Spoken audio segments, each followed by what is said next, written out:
¿sabes? El que está pegado al... Ah, es la que, es la que. Hola. Sí somos.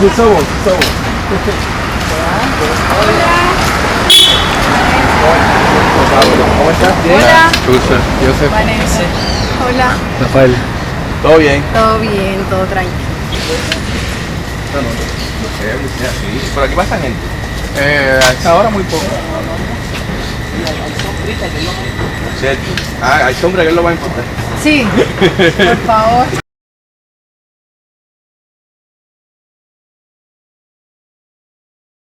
Listo, ahí estamos. Hola, ¿qué tal, gente? ¿Cómo están? Bienvenidos a este nuevo capítulo de Mínimo Podcast. Esta vez abordaremos el tema de la ansiedad y la depresión, un tema que, aunque nadie nos ha pedido, creemos que la ciudad tiene que abordarlo, sobre todo después de una larga pandemia y un largo encierro que vino con eso. Y bueno, para eso hemos traído una invitada, o mejor, ella ha aceptado hablar con nosotros. Ella se llama Vanessa Isabel, es colega podcaster y psicóloga. Sí. ¿Qué más? ¿Todo bien? Todo bien, todo tranquilo. Muchas gracias por la invitación, sobre todo para hablar de estos temas que se tienen que visibilizar sí o sí. O sea, es imperante que hablemos de salud mental, que hablemos de ansiedad, porque es algo que hemos vivido todos o hemos pasado todos en algún momento. Sí, no sé qué te parece si para empezar nos cuentas un poco como de tu trayectoria, de hacia dónde has puesto como tus esfuerzos intelectuales y tus exploraciones. Me contabas ahorita que habías estado como recorriendo también un poco Latinoamérica. Sí. Cuéntanos un poco de eso y también qué te lleva a hacer tu podcast. Es un podcast Psicofrecuencia, se llama. Bueno, yo soy psicóloga, estudié aquí en Cartagena y luego cuando ya terminé el pregrado me fui a vivir a Buenos Aires. Allá iba a hacer, pues hice mi especialización. Y durante mi trayectoria he trabajado como en dos ámbitos. Ha sido la psicología social, porque la parte social y comunitaria es algo que a mí me apasiona. Y he trabajado también en la parte de consulta particular. Sin embargo, antes no era como a lo que le dedicaba todo el tiempo. Llega la pandemia y digo, bueno, creo que ya es momento de hacer eso que quiero hacer hace rato, montar el consultorio. Y ahí empiezo con el consultorio online, virtual, debido a todo el tema de la pandemia. Sí. Exacto, allá en esa época, después como a mitad de año del 2020 me voy a vivir a Brasil y sí sé hablar portugués, pero quería que fuera en español. Okay. No sé, yo siento que por más que tú sepas un idioma, al no ser tu idioma nativo, hay ciertas cosas que generan un poco de limitación en la forma como nos queremos expresar. Bueno, sí. Entonces esa ha sido como la manera en la que he ido trabajando, ahora ya de lleno totalmente a la consulta, creando contenido. Y bueno, una de mis mejores amigas, que era la que me ayudaba con el tema del contenido, me dice, oye, haz un podcast, a la gente le gusta, lo escucha mientras maneja, mientras cocina. Y yo le dije, bueno, no es mi tipo de contenido favorito, pero hagámosle. Y ahí nace la idea de Psicofrecuencia, hablando puntualmente de ansiedad. Sí, me contabas ahorita también que tienes TikTok también, o sea, es como que juegas a las dos. TikTok a mí me encantan las redes sociales. Ajá. Yo sé que las redes sociales tienen sus pros, tienen sus contras, a veces lo sufro también, porque como creadora de contenido y consumo contenido, es demasiado el tiempo que estoy en las redes sociales, sí. O sea, a veces termina siendo demasiado. Tengo incluso la parte esa del celular que me avisa y me dice, a la semana has estado, y yo digo, Dios mío, o sea, de verdad que ha sido mucho. Entonces también TikTok me gusta, es una de las redes sociales que más me gusta y para los creadores de contenido siento que nos permite tener más alcance. Sí. O sea, he comparado las dos, Instagram y TikTok. Y en Instagram tú montas un video y puede alcanzar, no sé, 500 visualizaciones, en TikTok puede tener el doble. Sí, y Instagram es un lugar muy complicado, me parece. Sí, yo pienso que es para famosos y gente con plata. Ajá. Porque si tienes plata, puedes pagar la publicidad. Porque fíjate que en TikTok el like es anónimo. O sea, a ti te da like, pero tú no sabes quién te dio like. Es un número ahí. Puedes poner un usuario, exacto. Entonces la gente como que regala el like más fácilmente. No es como en Instagram, que es como una cuestión más de marca personal dar un like. Exacto. Pero bueno, a mí me gustaría empezar como diferenciando conceptos. O sea, como para saber qué es la ansiedad, tal vez diferenciándolo con algunos otros conceptos que... Entonces, yo siempre he tenido esta duda. ¿Ansiedad y angustia es lo mismo? Digamos que puede haber diferenciaciones dependiendo de cada forma de ver y de pensar o de la teoría o incluso del autor del que tú la quieras abordar. Ajá. Digamos que la rama de la psicología de la cual yo trabajo, manejo y estudio es la psicología humanista. Entonces esta es un poco más holística y existencialista. Okay. Entonces, digamos que vemos la ansiedad más que todo relacionada con un tema del futuro. Entonces yo como para dividir esos conceptos los relaciono es con el futuro. Por ejemplo, en el caso de la ansiedad.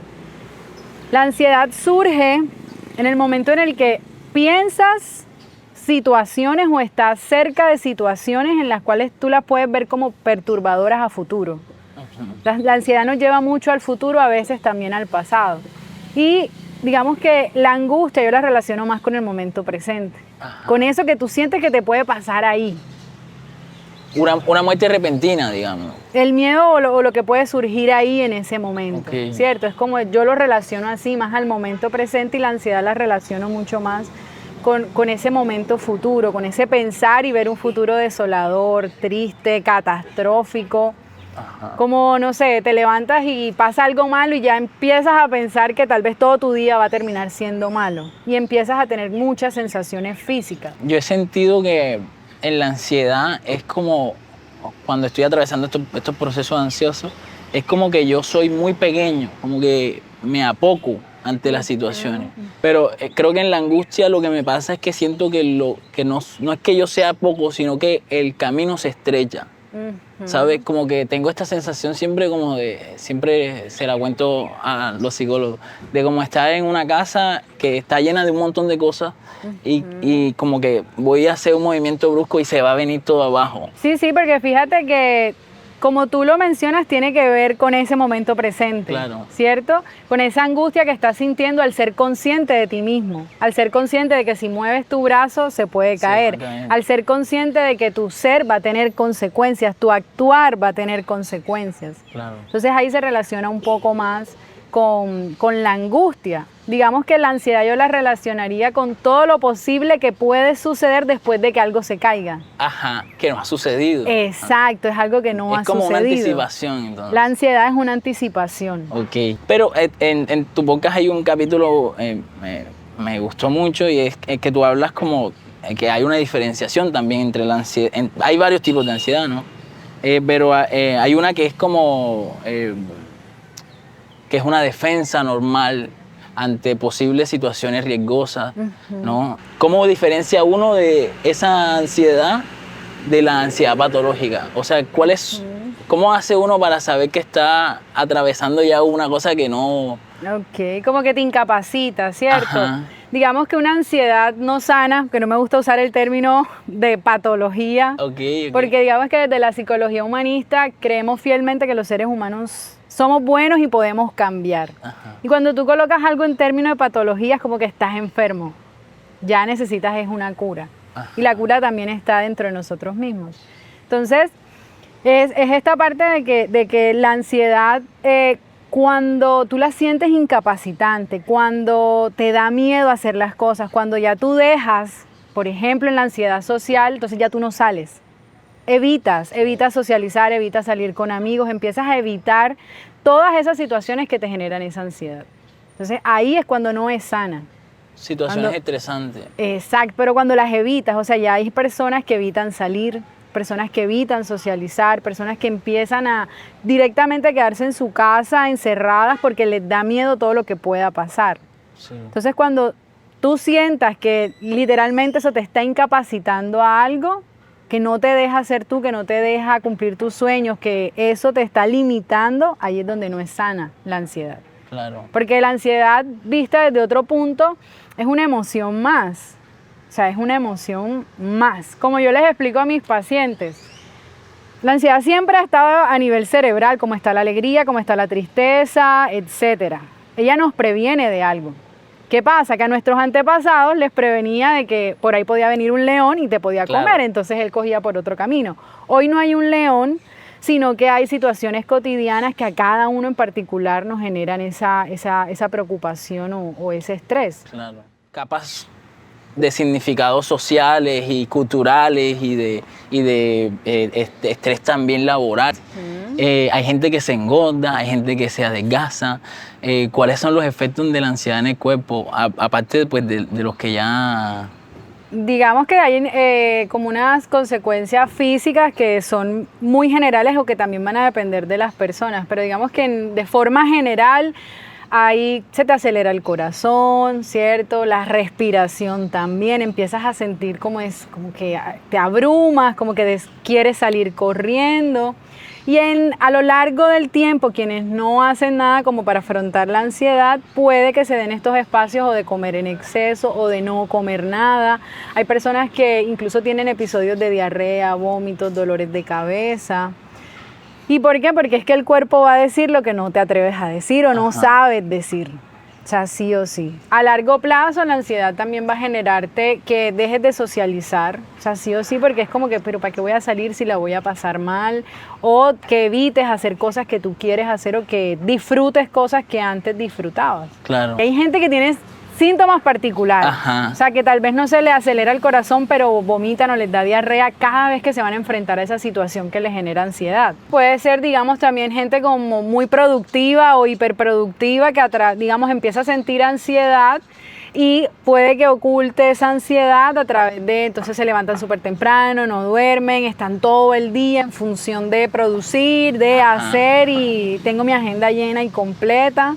Probablemente ese tipo de ética de trabajo que hemos producido nosotros, de gente que madruga casi que a las 3 de la mañana, es una cultura de gente ansiosa, de un país ansioso, ¿no te parece? De la ansiedad por producir. Porque estamos en la era en que si tú no produces, claro, no eres nadie. Pero producir por producir, además.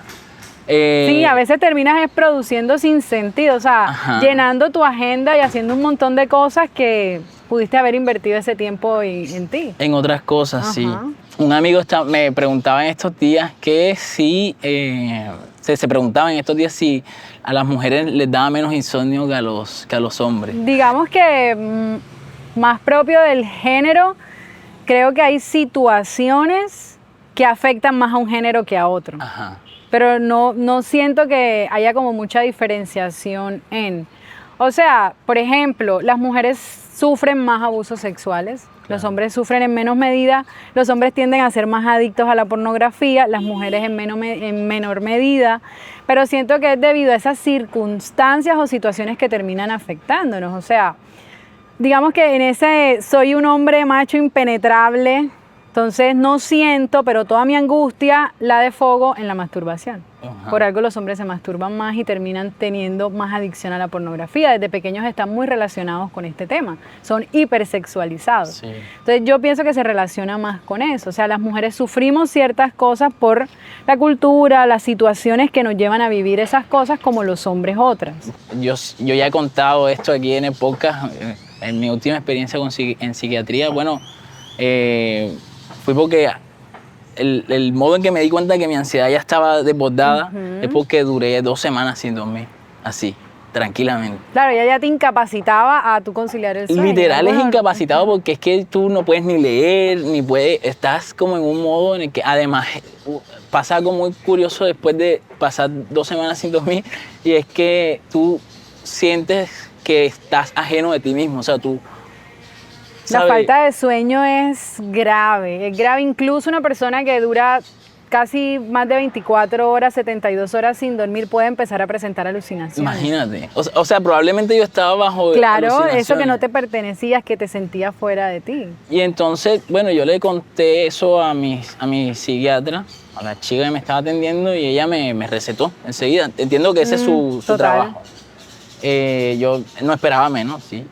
Pero el tratamiento, paradójicamente, me hizo sentir bien al principio y luego me sentía otra vez como cuando no había dormido. Era como ajeno de mí mismo. Y entonces esto me trajo una profunda depresión. O sea, ya no era solamente la ansiedad, sino una depresión ya tal vez algo más existencial, ¿sí? Por eso diferenciaba una cosa de la otra. Y yo llegué a un momento ya como de desesperación y de sentir que ella no me estaba escuchando. Y le dije, oye, mira, tú me estás mandando estas pastillas, yo no me las estoy tomando. las estoy acumulando y me las voy a tomar.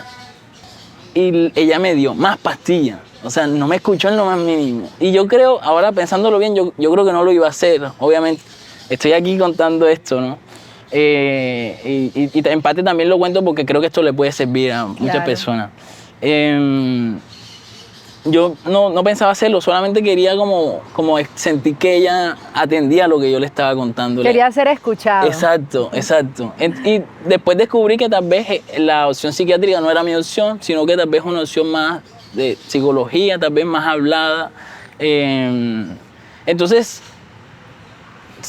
he sentido, y aquí hablando con varios amigos, siempre como que su experiencia también ha sido un poco así, como de nunca sentirse escuchado. Como que tú eres tu diagnóstico, entonces le hablan es como al diagnóstico, no a la persona. Sí, claro. Incluso llegan muchos también como, esta es el último recurso que voy a utilizar. Si no me sirve contigo, pues ya descarto esto por completo. Y en ese caso, ¿qué pasa? O sea, eso también te genera, por supuesto. Total, claramente que me genera un poco de angustia y me genera un poco de estrés sobre mi actuar también. Ajá. Algo con lo que yo me he encontrado mucho es el tema, digamos que acá en Colombia no hay muchos psicólogos humanistas. Ajá. O sea, hay pocos, la verdad. Acá lo que tiene mucha prevalencia es la terapia cognitivo-conductual o el psicoanálisis, psicodinámica. Y la terapia humanista es como que te invita a que veas al ser humano, a que no veas un diagnóstico, a que no veas unos síntomas. Si para esa persona es importante, lo tenemos en cuenta, pero céntrate en la persona. Entonces a mí a veces me preguntan, ¿tú tratas ansiedad? ¿Tú tratas? Y yo digo, no, yo trato personas. Yo trato personas, hablo con personas. Yo no quiero hablar con tu ansiedad, yo quiero hablar contigo. Claro. Incluso a veces, por ejemplo, personas que tienen adicciones. Oye, es que este fin de semana tomé, a mí no me importa cuánto has tomado. Hablemos de otra cosa, ¿cierto? Hablemos de ti, hablemos de lo que te preocupa, porque eso es lo que te lleva a ti a tomar. Entonces, claramente, en la psicología humanista yo he encontrado ese modo de ser, o sea, me he encontrado mucho porque digamos que en mi forma de ser también soy así. Sí. Tendemos a generar muchas veces desde la psicología y desde el lugar del psicólogo y de la psicóloga ese papel de yo soy el que sé. Y la psicología humanista viene y te dice, no, tú no sabes nada de la persona. Yo tengo una teoría, pero yo no sé nada de ti. Yo no sé nada de tu vida. Y tú eres el que sabes de tu vida. Entonces, claro, ¿cómo en esa medida generamos un vínculo que nos permita integrar esto que yo sé con lo que tú sabes? Sí, como un puente entre una cosa y la otra. Sí, esta ciudad siempre he tenido yo la impresión de que es una ciudad un poco ansiosa. O sea, hemos hablado mucho en este podcast sobre un personaje en particular que es un cartagenero modelo, pero no modelo en el sentido de que hay que seguirlo ni nada, sino que es el tipo que ha producido nuestra sociedad o nuestras instituciones. Y ese tipo es el mototaxista. Yo veo como en esa propensión siempre por la velocidad también como un acto de anticipación, en el que la ciudad ni nadie más existe, sino solamente el punto de partida y el punto de llegada. ¿Sí? O sea, los lugares intermedios se agotan porque lo que te importa es llegar rápido al lugar en el que estás y no sé qué. Ahorita que estás hablando sobre el abordaje humanista y también de cómo esto se vincula individualmente con cada persona, también hay como una lectura colectiva desde su disciplina, es decir, también tienes lecturas como de ciudad en este tipo de diagnóstico. Sí, digamos que algo que me gusta mucho es integrar todo lo que sé de la parte de la psicología social con esta parte de la psicología humanista, o sea, se integra mucho. Ahora que tú decías, bueno, esta ciudad es ansiosa. Esta ciudad es ansiosa como todas las ciudades son ansiosas, pero cada una en su medida, ¿cierto? Dependiendo de la cultura, dependiendo de la característica de esa ciudad, de lo que la hace que sea Cartagena y de que los cartageneros seamos así. Entonces hay un tema también y es que la salud mental tiene que ver con un tema social y público. O sea, es un tema en el que no se invierte, del que no se habla, pero es un tema que tiene que ver mucho también con la política pública. De acuerdo. Por también lo que tú mencionabas. Yo lo veía desde un tema social, es que el mototaxista tiene afán porque él necesita conseguir plata. Sí. Dependiendo de cómo esté el día, dependiendo de cómo esté, si te llegó la policía y entonces hoy no los dejaron colocar. Sí. Entonces todo eso va generando esa angustia de necesito ir más rápido porque es que necesito llegar rápido para que se embarque otra persona y pueda yo hacer esa plata diaria. ¿Te han tocado mototaxistas alguna vez en consulta? No. ¿Nunca te han pasado? Digamos que la consulta particular, tú sabes que termina siendo también un tema social, es un tema, un privilegio, yo no lo voy a negar. Quien va a consultas es porque puede pagarla. Claro. ¿Cierto? Nuestro sistema de salud tristemente no está hecho a la mejor medida.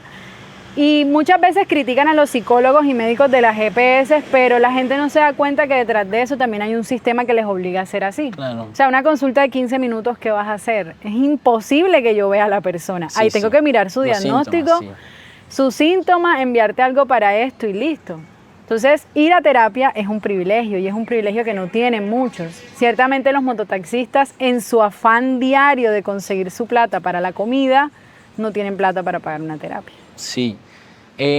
Yo también, no aclaré ahorita, pero a los psicólogos que he ido siempre han sido los psicólogos de la EPS, así que hago la salvedad por si algo. Y justamente eso fue lo que más me gustó de tu podcast, que tiene un lenguaje muy claro, es muy cercano a la gente. Creo que es necesario que este tipo de espacios como que sucedan también, porque una persona de común puede requerirlo en algún momento y no tiene dinero. Eso justamente es el motivo en que me parece que es más importante que... Sí, sabes que me acuerdo que en el gimnasio me pasó, yo llegué hace 4 meses y estaba entrenando y una chica me dice, ay, oye, tú eres Vanessa, yo te sigo en Instagram. Tu podcast me ayudó mucho con un tema puntual que yo tenía. Ajá. Y yo como que, bueno, porque una vez se siente que uno no lo escucha. Sí. Como lo que tú decías, en Instagram, incluso en el podcast que no hay like ni nada de eso, es como que tú te quedas con la duda, pero esto sí le estará llegando a la gente, o la gente sí me estará escuchando, o sí. Y bueno, ese día vi que sí. Qué bueno. Es que de verdad me parece muy importante que Cartagena se vuelque un poco como a su interior, porque todo el tiempo está como expresándose a través de fetiches, o sea, como fuera de sí misma, ¿no? Y es una ciudad que te contaba ahorita, nos han hecho creer que no significa, más allá de como de esta escenificación del goce que hemos creado, esta escenificación que tal vez la champeta materializa bastante bien, en la que es mero ritmo, ¿no? Entonces creo que el cartagenero también como que tiene como una idea de que su vida es como muy corriente, ¿no? Y que tal vez sus problemas son problemas banales, puede ser.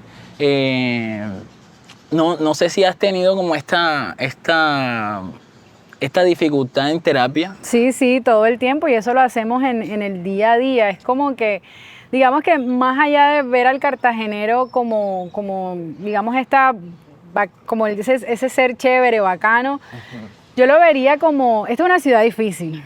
Esto es una ciudad difícil, con una economía difícil, con una sociedad muy difícil.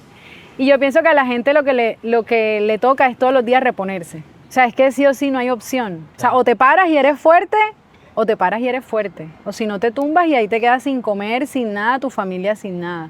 Entonces yo lo veo más así.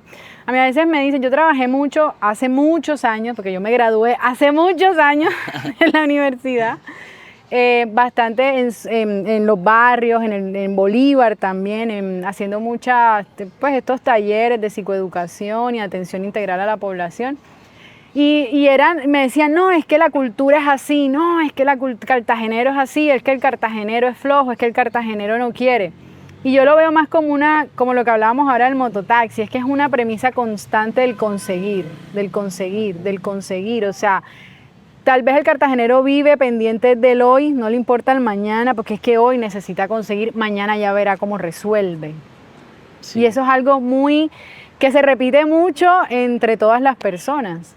Sí, pero la cosa que a mí me inquieta ahí en ese caso es que no hay futuro. El futuro es muy cortico, ¿no? O sea, es a mañana. Es a mañana, exacto. Y es agotable todo el tiempo. Es gente atrapada en un día. Exacto. Por eso en estas épocas de política es tan común que la gente prefiera recibirte la plata que pensar que en los 4 años que se vienen. Entonces, desde otras ciudades critican mucho eso acá en la costa, ¿cierto? Como que, es que sí, te reciben la plata para el hoy. Sí, porque es que aquí el cartagenero está pensando en el hoy porque necesita resolverlo. Claro. Necesita resolver su situación hoy, no la de mañana. Entonces siempre es muy mañana se verá qué se hace. Sí, a mí me ha pasado, por ejemplo, que yo no sé qué estoy sintiendo. Lo que estoy sintiendo sé que es angustioso, que es como una constricción, un malestar tal vez, pero no sé en qué parte está justamente, no sé qué nombre ponerle. Trato de ponerlo en palabras y tal vez no funciona tanto. Y me imagino que si me pasa a mí, que digo, estudié en una universidad, todo eso, ¿cómo será con una persona que tal vez ni terminó el colegio, ¿sabes? Eso me imagino que también es un límite también para diagnosticar, pues para no diagnosticar en este caso, sino para tener, sino para tener conversaciones y que la gente también exprese como sus emociones y las ponga ahí. Ahí traes un tema importante que yo siempre hablo y hago mucho énfasis, y es que no es tu culpa que tú tengas poco léxico emocional, ¿cierto?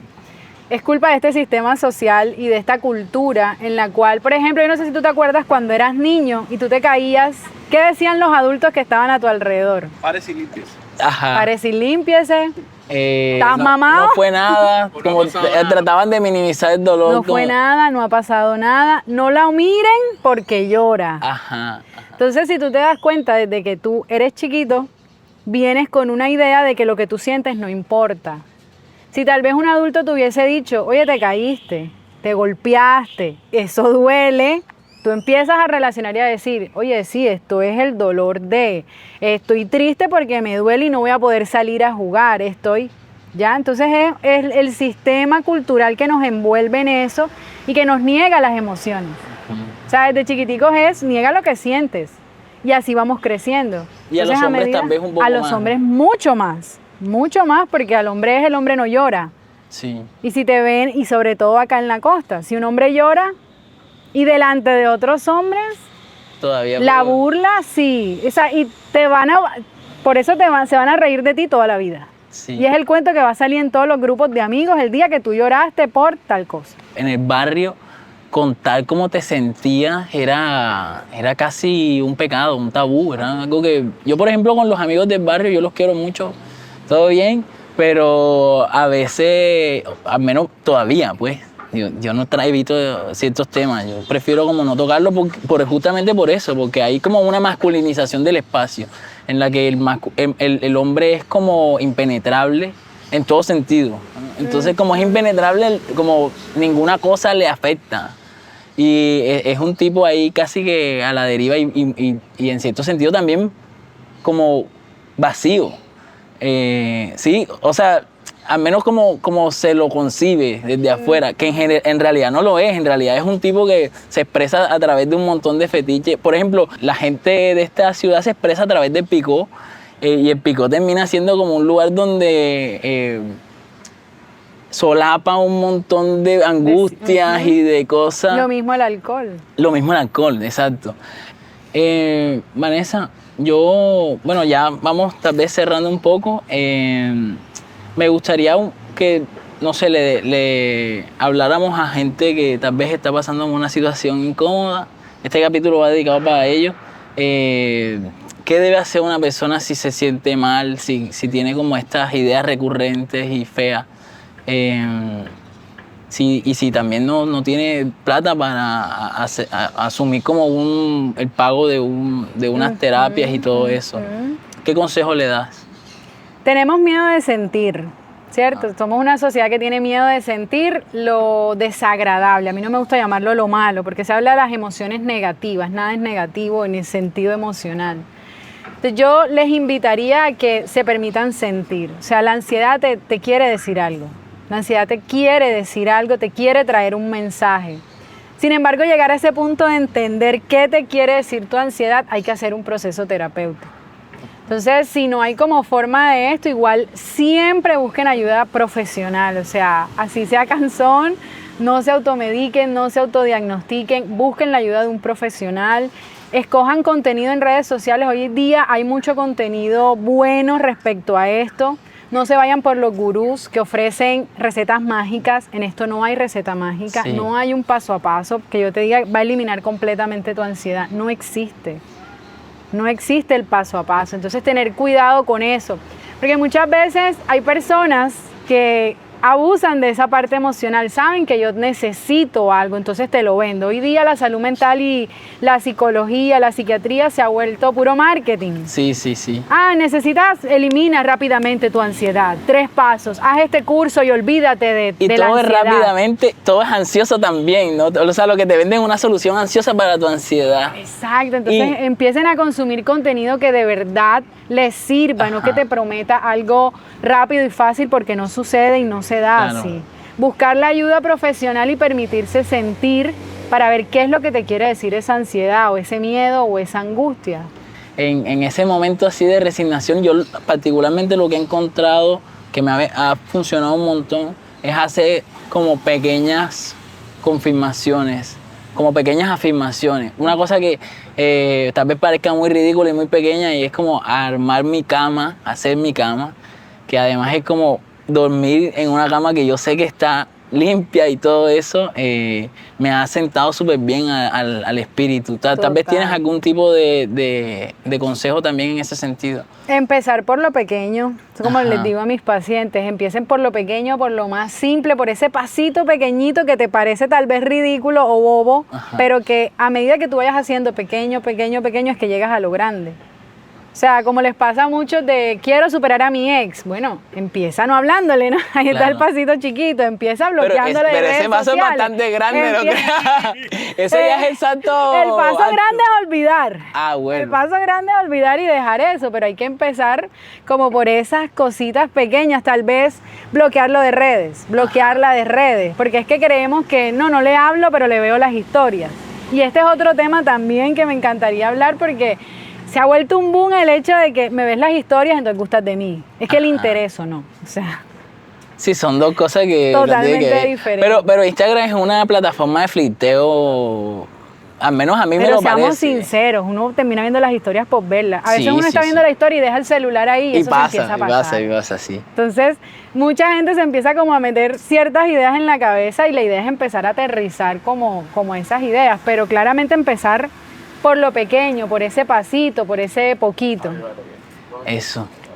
Bueno, Vanessa, creo que hemos llegado hasta aquí. Si quieres, más adelante hablamos de este otro tema sobre flirteo En virtual. redes sociales, Tinder, uy, ese Tinder. tema de Tinder me encanta. Uy, sería genial, sería genial. Sí, ahorita- Podemos tener esta Casi conversación. todos hablan sobre- Ey, ¿quieren café? Claro que sí. Pabellán no vio la historia y les dijo, les llevo café. Bueno, pero entonces cerremos aquí. Muchas gracias por aceptar la invitación. Me gustó mucho la conversación. ¿No A mí te sentiste también, muchas bien? gracias, sí, súper cómoda, todos me cayeron. Oye, pero yo quería escuchar solo las historias, lo de las relaciones por redes sociales. Eso, Ese tema Ya, ese lo vamos a otro tomar. Pero bueno, episodio. te compromete públicamente. Me comprometo. Comprometida. chaito, gente.